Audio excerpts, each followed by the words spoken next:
Scene script. Have you ever wondered what it would be like to start over after a life-altering event? Picture this. You've built a life with someone, entwining your dreams, your future, your very identity with theirs. Then, one day, the unimaginable happens. The marriage that was supposed to last a lifetime doesn't. The relationship you've poured your heart and soul into crumbles, and you find yourself standing in the aftermath of a divorce. In the wake of this seismic shift, the world seems a strange and unfamiliar place. The bed feels too big, the house too quiet. A profound sense of loneliness settles in, a stark contrast to the shared existence you once knew. You may find yourself wandering aimlessly through the rooms of your home, each one echoing with the ghost of shared memories. Along with the loneliness, there's fear. Fear of the unknown, fear of the future, fear of navigating the world alone. It's like you've been handed a map of a country you've never visited and told to find your way. The uncertainty can be overwhelming, the landscape of your life utterly changed. Yet amid the confusion and loss, there's a spark, a glimmer of something that speaks of potential, of opportunity. It whispers of a chance to redefine who you are, outside of the context of a partnership. It's a daunting prospect, but also an exhilarating one. This is the moment where the path of your life diverges. You stand at the precipice of a new journey, one that is entirely your own. It's not the journey you expected, but it's the one that's before you. And while it's natural to mourn the loss of what was, it's crucial to remember that this is not the end. The end of a marriage is not a life sentence. It's not a declaration that your story is over. Quite the contrary, it's a turning point. It's a plot twist. The end of a marriage is just a new beginning waiting to be explored. The aftermath of a divorce can feel like a roller coaster of emotions. One minute you're up, the next you're plummeting down. And in between these highs and lows, there are twists and turns, loops and bends that leave you feeling disoriented and unsure. Post-divorce, you may experience a range of emotions, each as valid and real as the other. There's sadness, a profound sense of loss that can feel overwhelming, like a wave crashing over you, pulling you under. It's a sense of mourning for the life you thought you would have, the shared dreams that now lay shattered. Then there's anger, a burning, raw feeling that bubbles up from deep within. It's an anger at your ex-partner, at the situation, at the world, and sometimes even at yourself. It's a fiery emotion that can consume you if you let it. Following closely is guilt, a gnawing emotion that can keep you up at night. It's a feeling of regret, of wishing things could have been different. It's the what-ifs and if-onlys that replay in your mind over and over again. Confusion is another emotion that often accompanies a divorce. It's a feeling of being lost, of not knowing what comes next. It's a sense of uncertainty, a fear of the unknown that can be paralyzing. And amidst all these emotions, there's also relief. It's a lightness, a feeling of being unburdened. It's the realization that the storm has passed, and though the wreckage is vast, you've survived. These emotions are not linear, and there's no right or wrong order to feel them. They can come all at once, or one at a time, in waves or in spurts. The important thing is to allow yourself to feel them, to sit with them, to understand them. It's okay to cry, to scream, to laugh, to be silent. It's okay to feel. It's okay to grieve. Remember, these emotions are not a sign of weakness, but a testament to your strength. They are a natural response to a significant life change. And so, in this roller coaster ride of emotions, buckle up, hold on tight, and remember, it's okay to feel, it's okay to grieve. You are human after all. Healing is not a linear process, it has its ups and downs. Each individual's journey through the healing process is as unique as their fingerprint. Some may find solace in solitude, while others seek the comfort of companionship. There's no universal roadmap to guide us through this terrain, no one-size-fits-all solution. It's more like navigating a vast ocean where the waves of emotion can be unpredictable and overwhelming. Imagine the healing process as a series of stages. The initial stage is often characterized by a sense of disbelief, a struggle to accept the new reality. It's like standing at the edge of a precipice, staring into an abyss of uncertainty.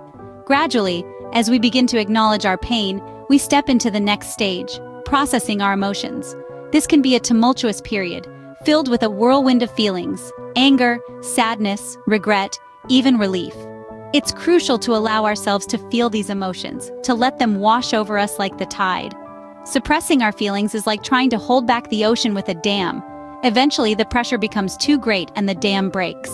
In time, we reach the stage of acceptance. This isn't about forgetting the past or eliminating the pain. It's about recognizing our wounds, understanding them, and learning to live with them. It's about finding peace within ourselves and realizing that it's okay to move forward. Finally, there's the stage of growth. This is when we begin to see the silver lining, to identify the lessons learned from our experience. We start to rebuild our lives brick by brick, fortified by our newfound strength and resilience. Yet it's important to remember that these stages are not always sequential. We may oscillate between them, sometimes feeling as though we're taking one step forward and two steps back. That's perfectly okay. Healing isn't a race, it's a journey. Remember, it's not about how quickly you heal, but how well you heal. Divorce, despite its pain, can be a journey of self-discovery. Imagine a path, winding and uncertain, yet filled with the promise of new beginnings. That is the journey of self-discovery after a divorce. It's a voyage into uncharted territory, a chance to reclaim your individuality and rediscover the passions that make your heart sing. Often, in the course of a marriage, we lose sight of who we are as individuals. We merge our lives so completely with another person that our own interests, dreams, and aspirations may take a backseat. Post-divorce, you have the chance to reacquaint yourself with the person you were, the person you are, and the person you aspire to be. Take this time to explore your personal interests. Maybe you've always wanted to paint, to dance, to write, or to travel. Now is the time to dive into these pursuits. There is no one to hold you back, no one to compromise with. You have the freedom to follow your heart and indulge in the activities that bring you joy. But self-discovery isn't just about exploring interests. It's about self-love and self-care too. It's about recognizing your worth outside of a relationship. It's about understanding that you are enough, just as you are. This journey encourages you to treat yourself with the kindness and respect you deserve. It's about learning to enjoy your own company, to be comfortable in your own skin. It's about finding contentment in solitude and understanding that being alone doesn't have to mean being lonely. Self-discovery is a journey of growth, of understanding, of acceptance. It's about finding the strength within you, about acknowledging your resilience. It's about embracing the person you've become because of, and in spite of, your past experiences. Remember, this journey is not a race. It's not about reaching a destination. It's about the voyage, the growth, the transformation. It's about acknowledging the pain, but not letting it define you. It's about understanding that you can start over, that you can build a new life, one that is uniquely yours. In the process of losing someone, you find yourself.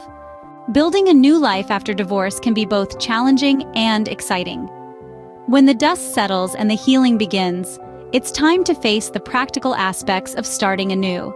It's like standing at the foot of a mountain, looking up at the peak. It may seem daunting, but remember, every journey begins with a single step. Finding a new place to call home is one of the first steps. This isn't just about four walls and a roof. It's about creating a safe haven, a place where you can start fresh, where you can breathe easy. It's about designing a space that reflects the new you, a space where you feel comfortable and secure. Then there's the matter of managing finances. It might be intimidating, especially if you've been relying on your partner for financial decisions. But don't let that scare you. You're stronger than you think. Empower yourself with knowledge. Learn about budgeting, saving, investing. There's a wealth of information out there just waiting to be tapped into. Remember, financial independence is not just about surviving, it's about thriving. Now let's talk about re-entering the dating world. It's entirely up to you, and there's no right or wrong time. It's all about when you feel ready. When you do decide to take the plunge, remember to take it slow. It's not about replacing what you lost, but about opening your heart to new possibilities. Building a new life is not a race, it's a marathon. It's about patience, resilience, and compassion for yourself. You're not just surviving, you're reinventing. You're not just healing, you're growing. And with every passing day, you're getting closer to the person you're meant to be.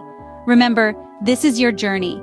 You're the architect of your life. You're the author of your story. You get to choose the pace. You get to choose the path. You get to choose who stays and who goes. It's your life. You get to decide how to write the next chapter. Every experience, good or bad, comes with its lessons. As we draw the curtains on this narrative, let's take a moment to reflect on the journey we've walked through together. A journey that started with an unforeseen change, spiraled into an emotional roller coaster, and eventually led to healing and self-discovery. The first lesson that our protagonist learned was that change, no matter how daunting it may seem, is an integral part of life. It may have arrived uninvited, but it was this very change that pushed her towards a transformative journey. On this roller coaster ride of emotions, she discovered that it's okay to feel. It's okay to cry, to laugh, to hurt, to heal. Emotions are not a sign of weakness, but a testament to our humanity. It's okay to not be okay sometimes, and it's absolutely crucial to allow ourselves the time and space to process our feelings. The healing process taught her the importance of self-care. She learned that to truly heal, she would need to take care of herself, both physically and emotionally. She understood that healing isn't linear, and it's perfectly fine to have good days and bad days. Then came the journey of self-discovery. Here, she realized that she was more than just a divorcee. She was a woman of strength, resilience, and courage. She discovered new facets of herself, uncovered hidden talents, and embraced her independence. Building a new life showed her that she had the power to create her own happiness. She learned to prioritize her own needs, to set boundaries, and to make choices that brought her joy and satisfaction. She realized that she was not defined by her past, but by the choices she made in the present. And now, as we reflect on these lessons, we see how each one of them has shaped her into the person she is today, stronger, wiser, and more resilient than ever before. Life didn't end with divorce. It began with a newfound strength and a fresh perspective. The journey may have been tough, but it was worth every step. So, here's to new beginnings, to lessons learned, and to the power of resilience. Here's to starting over, stronger than ever.